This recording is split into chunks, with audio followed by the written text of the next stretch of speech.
The morning sun streamed through the large windows of Washington Dulles International Airport as James Carter made his way toward Gate C-17.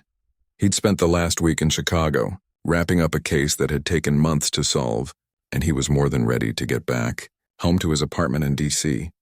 The case had been draining, a complex money laundering operation that required him to interview dozens of witnesses and spend countless hours sifting through financial records. James adjusted the strap of his messenger bag on his shoulder and checked his watch. He still had 30 minutes before boarding would begin, just enough time to grab a coffee and maybe a sandwich. He hadn't eaten anything since the quick breakfast at his hotel, and airline food wasn't something he particularly looked forward to, even in first class.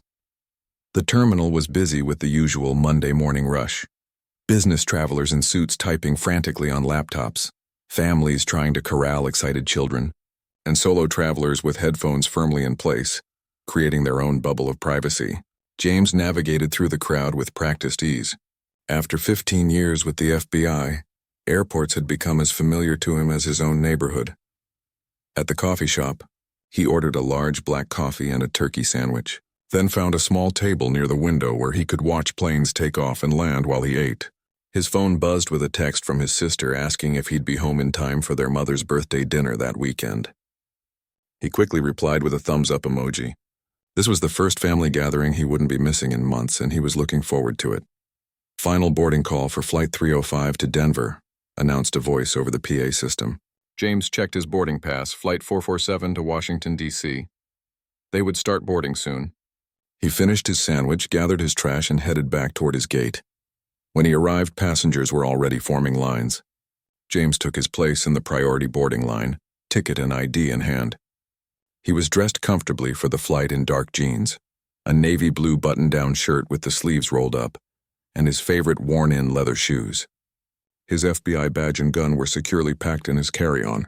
He was off duty now, just another traveler heading home. Now boarding our first-class passengers and those needing special assistance, called the gate agent. James moved forward with the others in his line, handed over his boarding pass, and made his way down the jet bridge. The flight attendant at the door greeted him with a warm smile. "Good morning, sir. Welcome aboard. First class is to your right." "Thank you," James replied, returning her smile. He found his seat, 3A, a window seat on the left side of the plane, and stored his carry-on in the overhead bin, keeping only his book and phone, which he placed in the seat pocket in front of him. It was a new thriller written by a former colleague, and he was already halfway through. The author had gotten so many of the procedural details right that James found himself completely absorbed in the story. James settled into his seat, enjoying the extra legroom that came with flying first class. It was one of the few perks he allowed himself, using his frequent flyer miles to upgrade whenever possible. As a tall man, the standard seats left his knees crushed against the seat in front for hours, something he'd endured too many times early in his career. The plane gradually filled as more passengers boarded. James opened his book and began reading, half listening to the sounds of the cabin, the rustle of bags being stowed, flight attendants greeting passengers, the occasional laugh or complaint. "Excuse me, is this 3B? James looked up to see an older woman with perfectly coiffed blonde hair, expensive-looking jewelry, and a designer handbag pointing at the aisle seat next to his. She appeared to be in her late 50s, dressed in a cream-colored pantsuit that probably cost more than his monthly rent. "Yes, I believe it is," he replied politely, standing slightly to let her pass. The woman, Karen Whitfield, he would later learn from her frequent loud phone calls, frowned slightly as she looked him over. Her eyes lingered on his casual clothes, and her expression tightened almost imperceptibly. Instead of moving past him to take her seat, she remained standing in the aisle. "I thought first class had a dress code," she muttered, just loud enough for him to hear. James chose to ignore the comment. After years of dealing with difficult people in high-pressure situations, he'd developed a thick skin. He simply smiled and gestured toward her seat.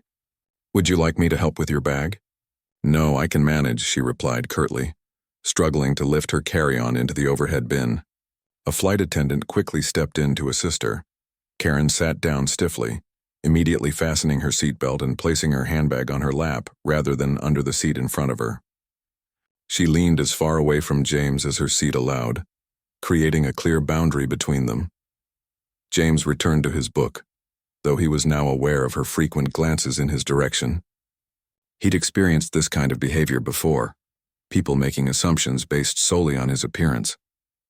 As a black man, he'd learned early on that some people would always see him as out of place in certain settings, regardless of his credentials or accomplishments.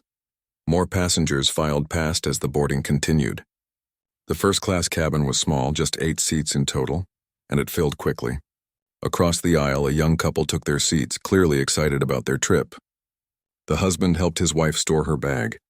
Then they sat with their heads close together, looking at something on her phone and laughing. Quietly, the last first-class passenger to board was an older gentleman in a business suit who took the seat across the aisle from Karen. He nodded politely to everyone before sitting down and immediately opening his laptop. "Can I get you a pre-departure beverage?" the flight attendant asked, moving through the cabin. "Water, orange juice, or champagne?" "Water, please," James replied. "Champagne," said Karen, adding, "in a proper glass, not plastic." The flight attendant's smile remained fixed as she nodded. "Of course, ma'am." When the drinks arrived, James noticed Karen watching him as he took a sip of his water. He pretended not to notice, turning his attention back to his book. The boarding process completed, and the main cabin door was closed. The flight attendant collected empty glasses as the safety demonstration began. James put his book down to pay attention. Force of habit from years of training to always be aware of emergency procedures. Karen, meanwhile, pulled out her phone and began typing furiously, ignoring both the safety demonstration and the repeated request to put phones in airplane mode. She sighed loudly when a flight attendant eventually approached her directly. "Ma'am, I'll need you to switch your phone to airplane mode now. We're preparing for takeoff." "Fine," Karen snapped, making a show of changing the setting before dropping the phone into her handbag. As the plane pushed back from the gate, James gazed out the window. Despite hundreds of flights over the years, he still enjoyed watching the ground crew coordinate their movements with practiced precision. There was something reassuring about the routine of it all. The safety checks, the clear communication, the careful attention to detail. It reminded him of his own work, where thoroughness and procedure could make the difference between success and failure. The engines roared to life, and the plane began to taxi toward the runway. James felt the familiar excitement that came with takeoff, a moment when the laws of physics seemed almost magical as tons of metal lifted into the air. Karen, however, clutched her armrest tightly, her knuckles turning white. James noticed her breathing quicken as the plane accelerated down the runway. "Not a fan of flying?" he asked kindly, recognizing the signs of anxiety. She turned to him with surprise, as if shocked he would speak to her. "I fly all the time," she said dismissively. "First class only." "Ah," James nodded, deciding not to pursue the conversation further. He returned to looking out the window as the ground fell away beneath them, and Chicago's skyline came into view. The plane banked, turning toward the east, and climbed steadily through scattered clouds. Once they reached cruising altitude, the seatbelt sign dinged off, and the flight attendants began preparing for the in-flight service. James reopened his book, finding his place and diving back into the story. Karen pulled out a fashion magazine and flipped through it with short, agitated movements. Every few minutes, she would glance over at James, her expression a mix of suspicion and distaste. The flight attendant approached with a warm towel for each of them. "Here you are, sir," she said to James with a smile. "Thank you," he replied, accepting the towel and wiping his hands.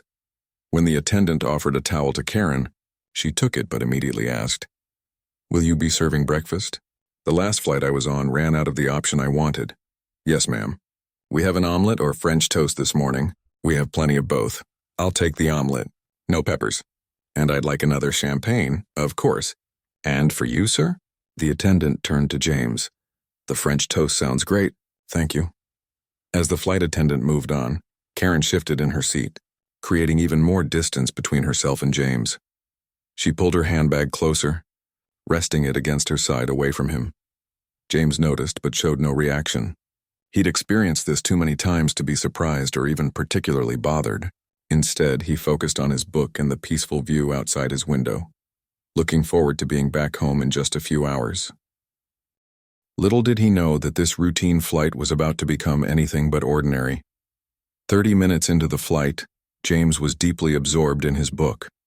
The protagonist had just discovered a hidden clue that would change the entire investigation, and he couldn't help but smile at how closely it mirrored a case he'd worked on 3 years ago. Fiction rarely captured the tedious reality of actual FBI work, but his former colleague had nailed the small details that made the story feel authentic. The flight attendant came by with breakfast. "French toast for you, sir," she said, placing the tray carefully on his table. "Thank you," James replied, marking his place in the book and setting it aside. "And the omelet with no peppers for you, ma'am," the attendant said to Karen, who inspected the plate with narrowed eyes before giving a curt nod. James unfolded his napkin and began eating, savoring the sweet maple syrup and the surprisingly decent coffee. Airplane food had improved over the years, especially in first class, and after a week of takeout meals eaten at his desk, even this pre-prepared breakfast tasted like a treat.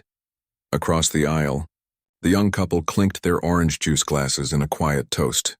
"Happy anniversary," the husband whispered just loud enough for James to overhear. He smiled to himself, remembering his own parents' tradition of taking a trip for their anniversary each year. Karen picked at her omelet, occasionally shooting glances at James. Each time he moved, she seemed to tense up slightly. When he reached for his coffee cup, she pulled her handbag closer to her side. When he adjusted his seat, she leaned further away. The behavior was subtle but unmistakable, to someone trained to notice body language and micro-expressions. James had encountered this kind of reaction countless times before. People who saw his 6'2" frame and dark skin and immediately felt threatened. Despite his calm demeanor and professional courtesy, usually he let it slide off his back. There was no point in confronting every person who harbored prejudice. He'd never get anything done. After finishing half her omelet, Karen pressed the call button. A different flight attendant, younger than the first, appeared at her side. "Yes, ma'am. How can I help you?" Karen leaned in and lowered her voice, but not enough to prevent James from hearing. "I need to speak with you privately," she said, glancing meaningfully at James.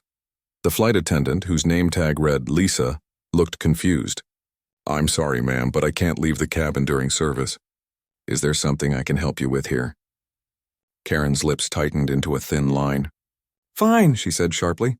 "I'm concerned about safety." She tilted her head slightly toward James without looking directly at him. Lisa's brow furrowed. "Is there a problem with your seat or meal, ma'am?" No, Karen said impatiently. "It's about him." This time she did look at James, who continued eating his breakfast, pretending not to hear the conversation. "He keeps watching everyone, and he seems very interested in what's happening outside the plane. He's been staring out the window a lot." James almost laughed at the absurdity of the accusation. Looking out an airplane window was now suspicious behavior. Lisa glanced at James, clearly seeing nothing concerning about a passenger quietly enjoying his breakfast. "Sir, is everything all right with your meal?" she asked politely. "Everything's fine, thank you," James replied with a smile. Karen made a small huffing sound. "You don't understand," she said, her voice rising slightly. "I've been watching him. He's been acting strangely since boarding. And look how he's dressed. Don't you have standards for first class?" Lisa's professional smile faltered for just a moment. "Ma'am, all of our passengers who have purchased or been upgraded to first-class tickets are welcome regardless of their attire. There's no dress code." "Well, there should be," Karen muttered loud enough for several nearby passengers to hear. The businessman across the aisle looked up from his laptop with a frown. James continued eating, maintaining his composure despite the growing discomfort of the situation. Years of training had taught him to stay calm under pressure, to never let emotions cloud his judgment or actions. But that didn't mean he didn't feel the sting of Karen's words or the weight of the stares now directed his way. Lisa, clearly uncomfortable, tried to diffuse the situation. "Ma'am, I assure you that all our passengers have been properly screened before boarding. If there's an issue with your seating arrangement, I can check if there are any other available seats in first class." "Yes," Karen said eagerly, "or move him to coach where he belongs."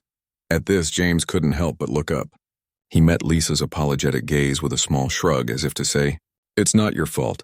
Lisa turned back to Karen. I'm sorry, ma'am, but we can't move passengers without their consent unless there's a safety issue, and I don't see any safety concern here. Karen's face flushed with anger. You're not listening to me.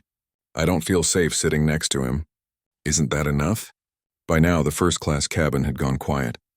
The young couple across the aisle had stopped their conversation to watch the scene unfold. The businessman had closed his laptop and was observing with a disapproving expression directed at Karen. James set down his fork and took a slow sip of coffee, using the moment to gather his thoughts. He'd faced discrimination before, but rarely so openly and persistently. He considered his options. He could confront Karen directly, but that would likely escalate the situation.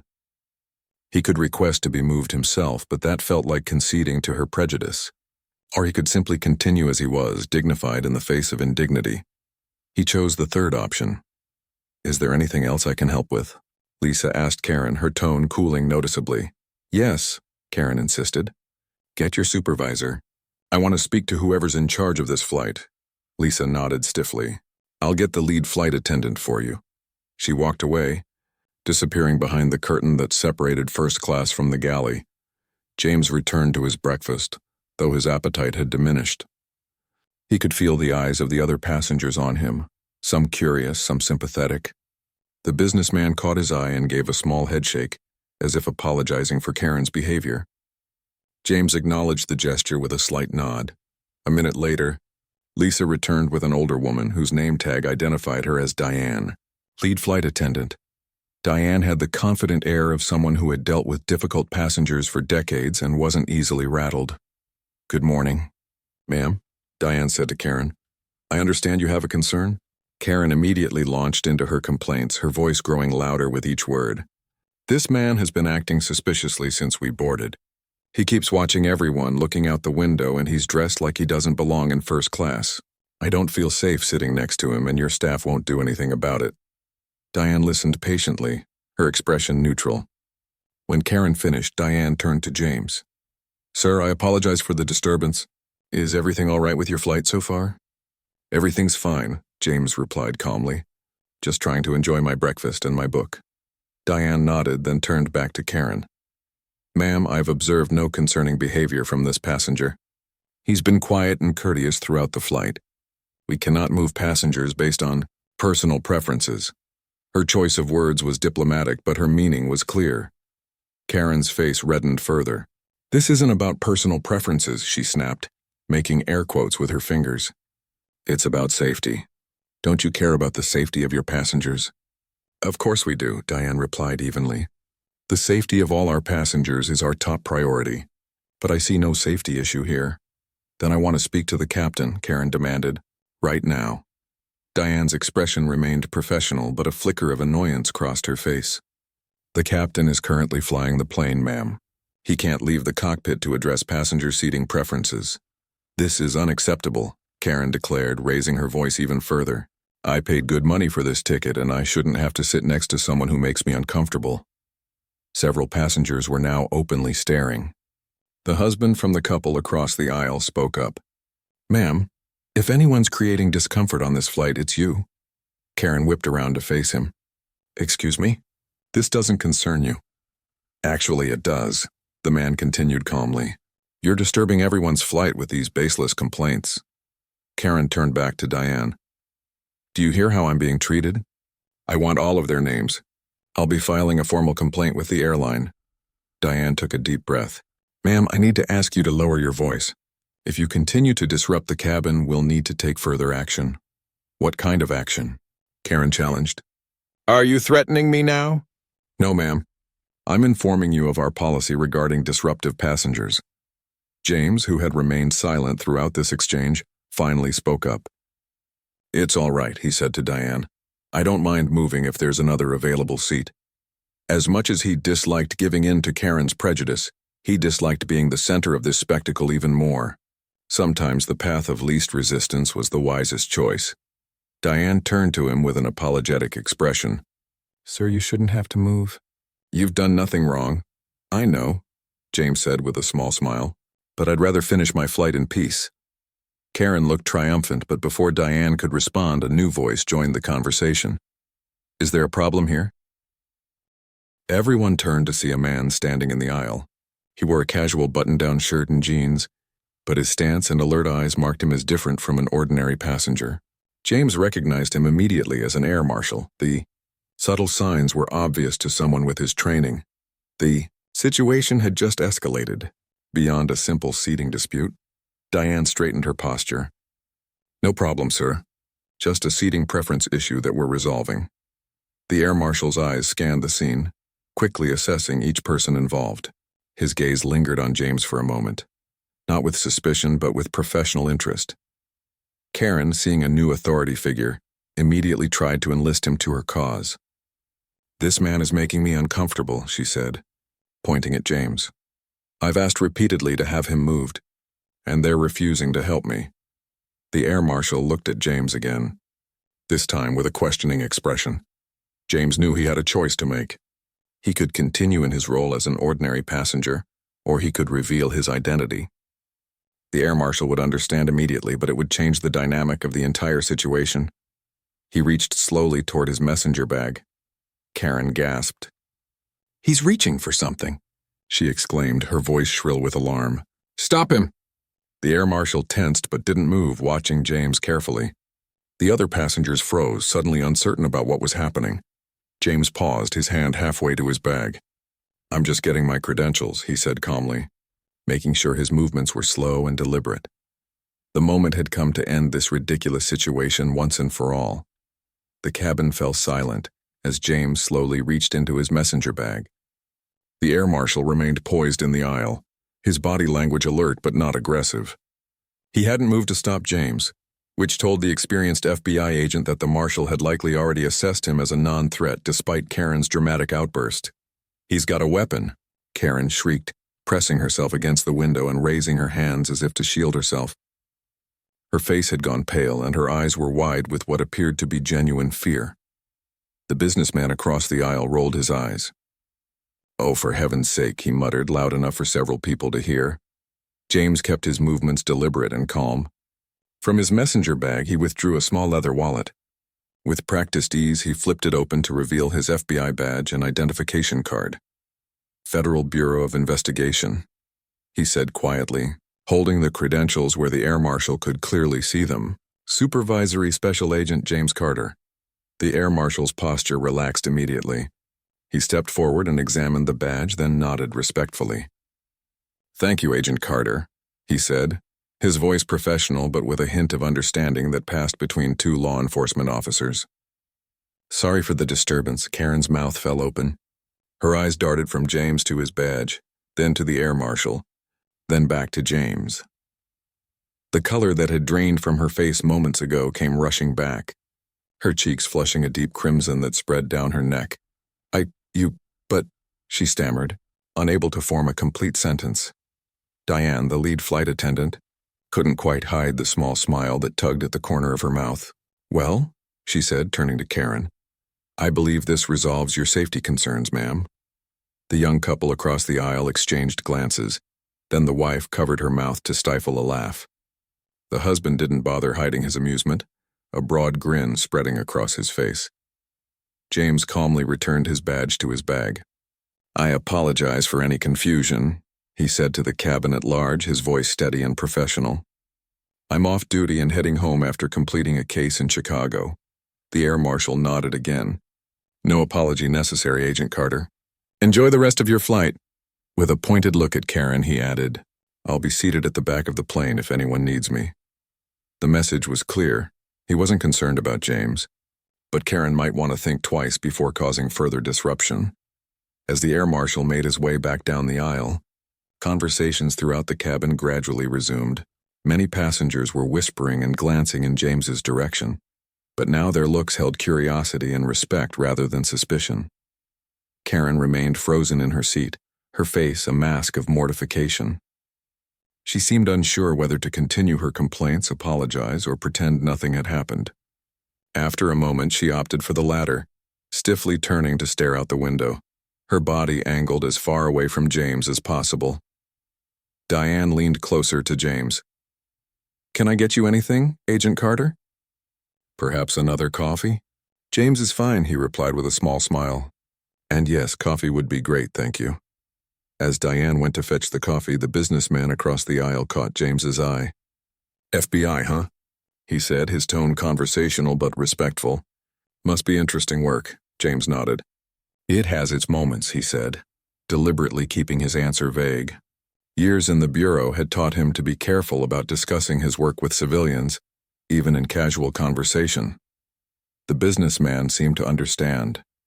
Well, thank you for your service, he said simply, then returned to his laptop. Lisa appeared with a fresh cup of coffee for James.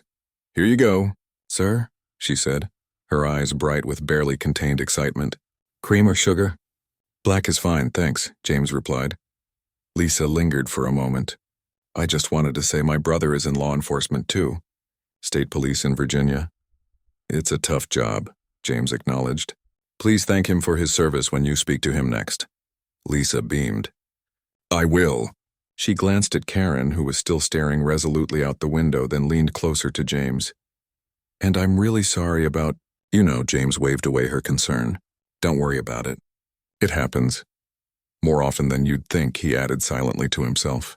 In his 15 years with the Bureau, he'd lost count of the number of times he'd been profiled, questioned, or treated with suspicion simply because of his appearance. Sometimes he addressed it directly, sometimes he let it go, and sometimes, like today, circumstances forced the issue into the open. He picked up his book again, hoping to return to some semblance of normalcy for the remainder of the flight, but he found it difficult to concentrate on the words. The adrenaline from the confrontation was still coursing through his system, and his mind kept replaying the look on Karen's face when she saw his FBI credentials. It wasn't satisfaction he felt. James took no pleasure in embarrassing others, even those who had treated him poorly. If anything, he felt a familiar weariness. How many more Karens would he encounter in his lifetime? How many more times would he have to prove his right to exist in spaces where people like him weren't expected? The husband from the young couple stood up and approached James's row. He was a tall man with glasses and a friendly face. Excuse me, he said. I just wanted to apologize for what happened. My wife and I couldn't believe how you were being treated. James nodded in acknowledgement. I appreciate that, but there's no need to apologize. You didn't do anything wrong. Still, the man persisted, it was awful to witness, and the way you handled it, so calm and professional. I would have lost my cool long before that. James smiled slightly. Part of the job training, he explained.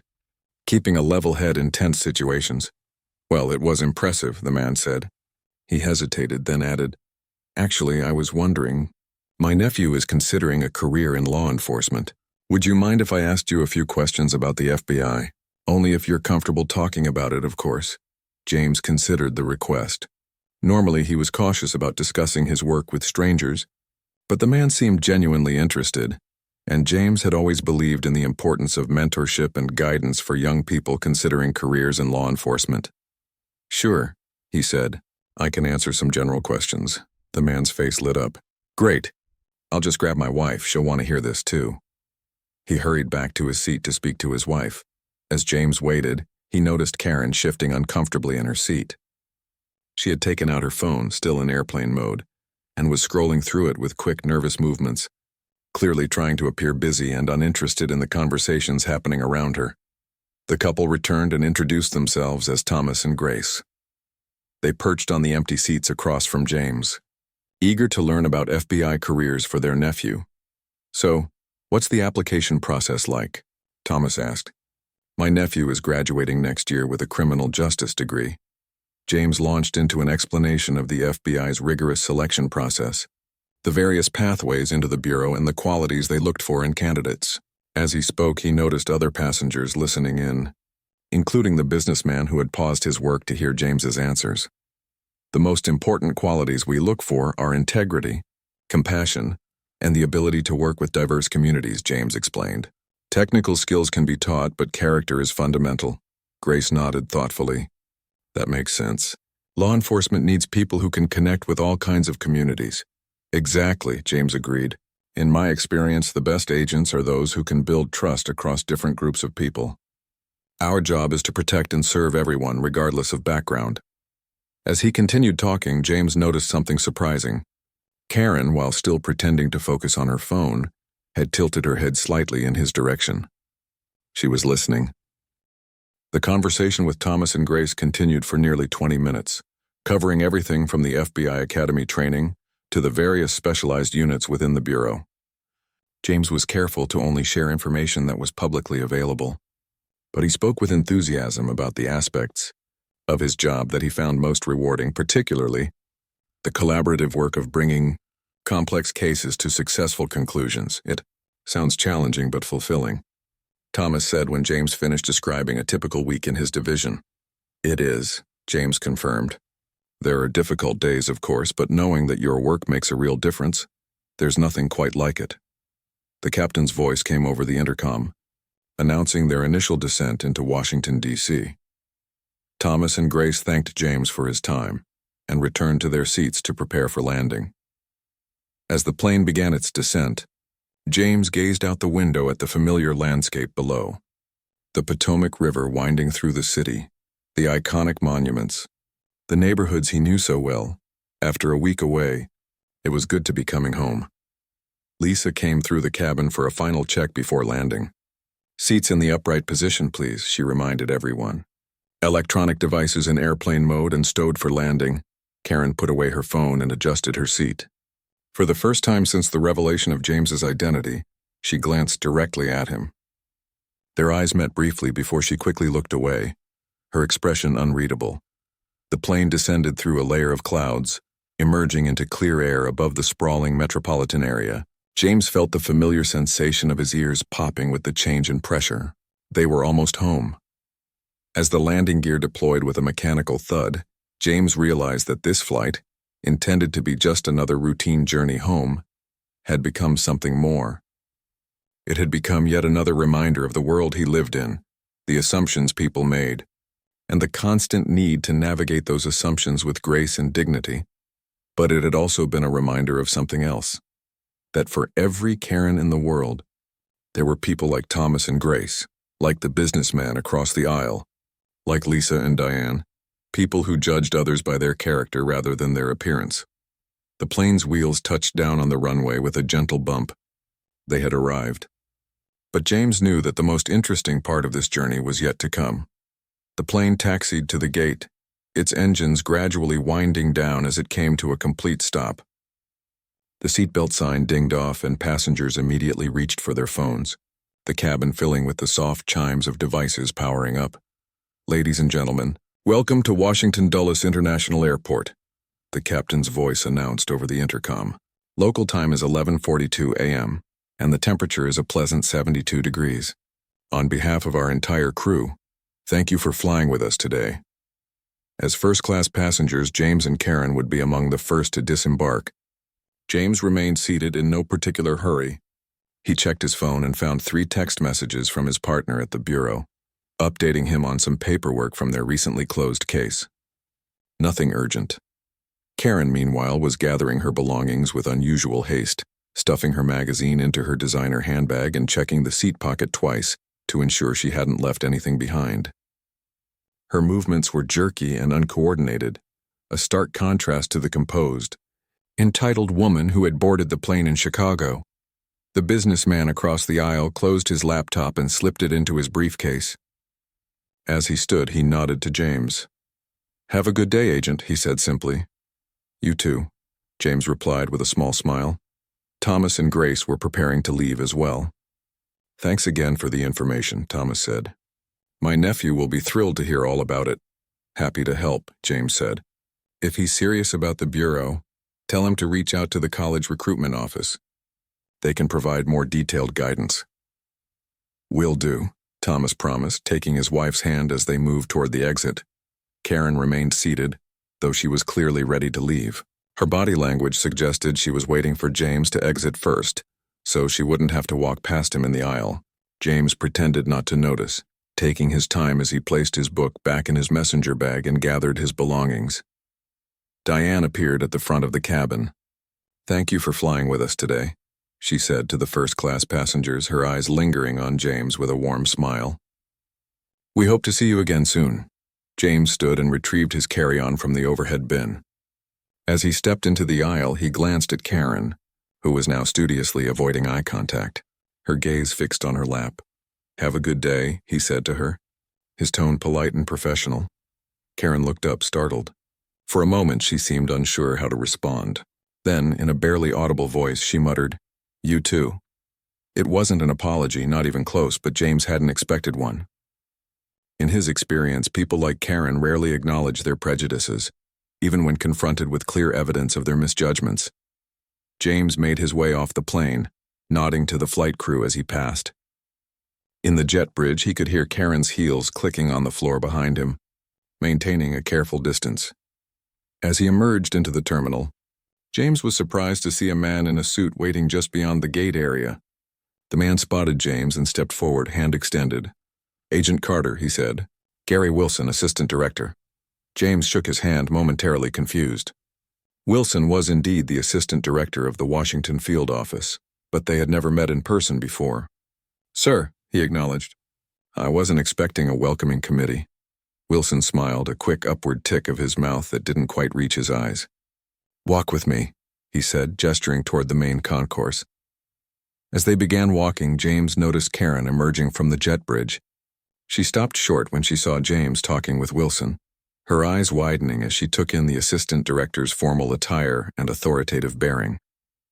Even without knowing who Wilson was, it was clear he was someone important. Wilson noticed her staring. "Friend of yours?" he asked James, his tone dry. "Not exactly," James replied. "Just a fellow passenger." Wilson raised an eyebrow but didn't press the issue. "I'm here because there's been a development in the Chicago case," he explained, as they continued walking. "The money trail you uncovered led to something bigger than we anticipated." James's professional instincts immediately kicked in. "How much bigger?" "International," Wilson said grimly. "Treasury Department got involved overnight. They've linked the accounts to a known terror financing network. This was unexpected. The case James had been working on had seemed straightforward. A mid-level money laundering operation connected to a regional drug distribution ring. Nothing in his investigation had suggested ties to international terrorism. "I've got a team assembled back at the office," Wilson continued. "They're waiting for your debrief. The director wants daily updates on this one." James nodded, mentally reviewing the evidence he'd gathered in Chicago. Had he missed something? He didn't think so, but he would need to go back through his notes carefully. As they approached the security exit, James glanced back and noticed Karen still standing near the gate, watching them. When she saw him looking, she quickly turned away, busying herself with her phone. "Sir," James said to Wilson, "would you mind waiting for me for just a moment? There's something I need to take care of." Wilson checked his watch. "Make it quick. The team's waiting." James walked back to where Karen was standing. She looked up as he approached, her expression a mixture of embarrassment and defiance. "Excuse me," James said politely. "I noticed you watching, and I thought you might like to know that the gentleman I'm speaking with is the Assistant Director of the FBI's Washington Field Office." Karen's face flushed. I just wanted to reassure you," James continued, his voice calm and professional, "that your concerns about safety are being taken seriously. The Bureau works hard every day to protect all Americans, regardless of who they are or what they look like." He held her gaze steadily, letting the weight of his words sink in. Karen swallowed hard. "I wasn't," she began again, then stopped. After a moment, she said quietly, "I may have overreacted. It wasn't exactly an apology, but it was something, an acknowledgement, however reluctant, that her behavior had been inappropriate." James nodded. "Have a safe trip home, ma'am," he said, then turned and walked back to Wilson, who was watching the exchange with curiosity. "What was that about?" Wilson asked as they continued toward the exit. "Just clearing up a misunderstanding," James replied. As they made their way to the parking garage, Wilson briefed James on the latest developments in the case. The work would be intensive over the next few weeks, possibly requiring travel back to Chicago and maybe even internationally. James listened attentively, asking questions and offering initial thoughts based on his investigation so far. They reached Wilson's government-issued SUV, and the assistant director popped the trunk for James to stow his carry-on. "Oh, almost forgot," Wilson said as they got into the vehicle. "The director asked me to pass along his personal thanks for your work on this case. He said your attention to detail on those financial records was what broke it open. James smiled slightly. Just doing my job, sir. Well, your job just got a lot bigger, Wilson replied, starting the engine. Hope you weren't planning any time off soon. Nothing, that can't wait, James assured him, though he made a mental note to call his sister about their mother's birthday dinner. He'd make it work somehow. Family was important, especially in times of stress. As they drove away from the airport, James found himself thinking about the incident on the plane. In many ways, it was a familiar story, being judged, being made to feel out of place, having to prove his right to exist in spaces where people like him weren't expected. But there had also been something different about this particular encounter. The support from other passengers, the respect from the air marshal and flight crew, Wilson's appearance at the gate, all reminders that things were changing. However slowly, the SUV pulled onto the highway, heading toward downtown D.C. James gazed out the window at the city he called home. With all its complexities and contradictions, in this city he was both an outsider and an insider, a black man in America, but also a respected FBI agent with the authority and responsibility that came with the position. His phone buzzed with a text from his sister. Mom wants to know if you're bringing anyone to dinner Saturday. James smiled and typed a quick reply. Just me this time, but I'll be there, promise. He put his phone away and turned his attention back to Wilson, who was outlining the structure of the task force being assembled for the expanded investigation. We'll need your full report by end of day, Wilson was saying, and the director wants you to lead the financial analysis team, given your background. Understood, James replied, already mentally preparing for the long hours ahead. As the SUV navigated through traffic, James thought about Karen. He wondered if their encounter would change anything for her, if having her assumptions challenged so publicly would cause her to reflect on her biases, or if she would simply file the experience away as an embarrassing incident, learn nothing, and continue as before. He hoped it was the former, but experience had taught him not to expect too much. Change, when it came, was usually gradual, a series of small shifts rather than dramatic transformations. Still, every encounter mattered. Every time prejudice was confronted, every time someone was forced to see beyond their assumptions, it created a small opening for change. And sometimes those small openings were enough to let in the light. The SUV turned onto Pennsylvania Avenue, the J. Edgar Hoover building visible in the distance. James straightened his shoulders slightly, mentally shifting from James the airline passenger to Supervisory Special Agent Carter. A new case awaited, bigger and more complex than he had anticipated. But first he would need to complete his report on the flight incident, a routine procedure for any encounter where he had to identify himself as an FBI agent while off duty. He smiled slightly, imagining how that report would read. Somehow he suspected it might raise a few eyebrows and maybe even a few laughs around the office. 3 days after the flight incident, James sat at his desk in the Washington field office, surrounded by stacks of financial records and pages of notes. The case had indeed expanded dramatically, pulling in agents from multiple divisions and even other agencies. What had started as a straightforward money laundering investigation had blossomed into a complex web of international financial transactions, shell companies, and suspicious wire transfers. His phone buzzed with a text from his partner, Alan, who was currently in a meeting with Treasury Department officials. They're impressed with your financial analysis. Director wants an update by 4 p.m. James typed a quick acknowledgement and returned to the document spread across his desk. Despite the intensity of the work, he found himself occasionally thinking back to the encounter on the plane. He had filed the required incident report, keeping it brief and factual, but word had still gotten around the office. A few colleagues had stopped by his desk with knowing smiles and comments like, "Heard you had an interesting flight back from Chicago." He was just reaching for his coffee mug when his desk phone rang. "Carter," he answered, expecting it to be Alan or perhaps Wilson with more questions about the case. "Agent Carter, this is Stephanie Reynolds from the director's office," said a professional female voice. "Do you have a moment?" James sat up straighter. Calls from the director's office were rare and usually significant. "Yes, of course. The director would like to see you at 2:30 today regarding the Chicago case. Can you confirm your availability?" "I'll be there," James replied, checking his watch. It was just past noon now. giving him a couple of hours to prepare his latest findings. Excellent. And Agent Carter, the director also mentioned he'd like to discuss another matter. Something about an incident on your return flight? He said you'd know what he's referring to. James suppressed a sigh. Of course, the director had heard about it. Nothing stayed quiet for long in the bureau, especially not something that could potentially involve public relations. I understand, he said. Thank you for letting me know. After hanging up, James spent the next 2 hours organizing his notes on the case and preparing a concise briefing. At 2:25, he took the elevator to the executive floor, his presentation materials tucked under his arm. The director's assistant greeted him with a smile. He's expecting you, Agent Carter. Go right in. James entered the spacious office to find Director Robert Hastings standing by the window, looking out at the city. Hastings was a career FBI man, having risen through the ranks over 30 years of service. He turned as James entered, his expression serious but not unfriendly. Agent Carter, he said, extending his hand. Good to see you. Take a seat. They settled into the seating area rather than at the formal desk, which suggested this might be a somewhat less formal conversation than James had anticipated.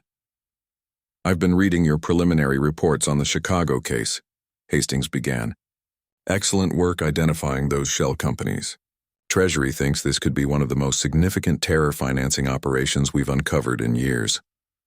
Thank you, sir, James replied, though I should note that I didn't initially connect it to terrorism. Those links only became apparent after Treasury's analysis. Hastings nodded approvingly, and that's exactly why I wanted to speak with you. You're honest about the limits of your findings, which is a quality I value highly. He leaned back in his chair. Now, before we get into the details of the case, there's another matter I wanted to discuss. Here it comes, thought James. I read your incident report about the flight from Chicago, Hastings continued. Very professionally written, but perhaps a bit sparse on details. I didn't think it warranted an extensive report, sir, James explained. It was a minor incident, resolved without complications. Hastings' lips twitched in what might have been a suppressed smile. That's not what I heard from Assistant Director Wilson. He said you handled a potentially volatile situation with remarkable restraint and professionalism. James wasn't quite sure how to respond. He hadn't expected the incident to attract this level of attention. The reason I bring it up, Hastings continued, is that the airline contacted our public affairs office yesterday. That was unexpected. James raised an eyebrow. Sir? It seems the passenger in question, Karen Whitfield, according to your report, filed a formal complaint with the airline after landing. Hastings picked up a folder from the coffee table and opened it. She claimed that you were, and I quote, intimidating and abused your position as a federal agent to embarrass her. James felt a flash of indignation, but kept his expression neutral. I see, he said carefully. The airline, to their credit, already had reports from the flight crew and several passenger statements that directly contradicted Ms. Whitfield's version of events. Hastings closed the folder. They've banned her from future flights and issued a formal apology to you, which should be in your email. James blinked in surprise. That wasn't necessary, sir.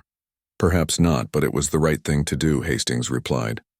The airline CEO is an old friend of mine, and he was particularly disturbed when he learned the details of the incident. Apparently, this isn't the first time Ms. Whitfield has caused problems on their flights. Hastings leaned forward slightly. The reason I wanted to discuss this with you personally is that I understand these situations can be wearing. Even when handled perfectly, which by all accounts you did, James nodded, appreciating the director's directness. Thank you, sir. It's unfortunately not an uncommon experience. I know, Hastings said, his expression somber, and that's something we continue to work on, both within the Bureau and in our interactions with the public. But what I wanted to tell you is that the way you represented the FBI in that situation exemplifies exactly the values we stand for: professionalism, restraint, dignity under pressure. He paused. Not everyone would have handled it with such grace. I was just doing my job, sir, James said, slightly uncomfortable with the praise but appreciating the sentiment behind it. Well, you did it exceptionally well, Hastings replied. Now let's talk about this Chicago case. For the next 45 minutes, they discussed the investigation in detail. James walked the director through his findings, the connections he had uncovered, and the next steps in the investigation. Hastings asked pointed questions and offered valuable insights based on his years of experience. As their meeting concluded, Hastings stood and extended his hand once more. "Keep up the good work, Agent Carter. I'll be following this case closely." "Thank you, sir," James replied, gathering his materials. As he turned to leave, Hastings added, "And Carter, if you ever need to discuss other aspects of the job, my door is open." James understood what the director was offering, a recognition that the burden of representing not just the Bureau, but often his entire race could sometimes weigh heavily. "I appreciate that, sir." When James returned to his desk, he found an email from the airline's customer relations department. As Hastings had mentioned, it contained a formal apology for his experience and a voucher for a free first-class round-trip ticket to any destination they served. He was still reading the email when his phone rang again. This time it was his sister. "Hey James, just checking if you're still coming to Mom's birthday dinner on Saturday. She's been asking about you all week." "Wouldn't miss it," James assured her. "It might be a long week, but I'll be there." "Everything okay?" "You sound tired," James smiled. His sister had always been perceptive. "Just a busy case. I'll tell you about it when I see you." "The exciting life of an FBI agent," she teased. "Mom's making your favorite sweet potato pie. By the way, now that's worth coming home for," James laughed. After hanging up, he turned back to his computer to find an email from Thomas, the passenger from the plane who had asked about FBI careers for his nephew. Attached was a thoughtful thank you note and a request for any additional resources that might help his nephew prepare for a potential career in law enforcement. James began typing a reply, recommending books, websites, and internship programs. As he wrote, he thought about the impact one person could have, how guiding a promising young person into law enforcement could, over time, help change the culture from within. Change was slow, often frustratingly so, but it happened person by person, interaction by interaction. The incident on the plane hadn't changed the world, but perhaps it had shifted something, however slightly, in the perspectives of those who witnessed it. Perhaps Karen would think twice before making assumptions about the next person she encountered who didn't fit her preconceptions. Perhaps Thomas's nephew would join the Bureau someday and bring his own unique perspective to the work. James's computer pinged with an alert about new financial records arriving from the Chicago field office. He opened the files and immersed himself in the work once more, his focus shifting back to the case at hand. Outside his office window, the sun was beginning to set over Washington, D.C., casting long shadows across the city. In a few hours, he would head home to his apartment, get some rest, and return tomorrow to continue the investigation. The work was demanding but meaningful, part of something larger than himself. The flight incident would fade into memory, becoming just another story, another experience in a lifetime of navigating a world where he was sometimes seen first for his skin color, rather than his character or credentials. But it was also a reminder of the progress that had been made, and the progress still to come. James typed a note in his case file, highlighting a suspicious transaction that warranted further investigation. There was work to be done, both on this case and in the world beyond it, and he was ready for both challenges.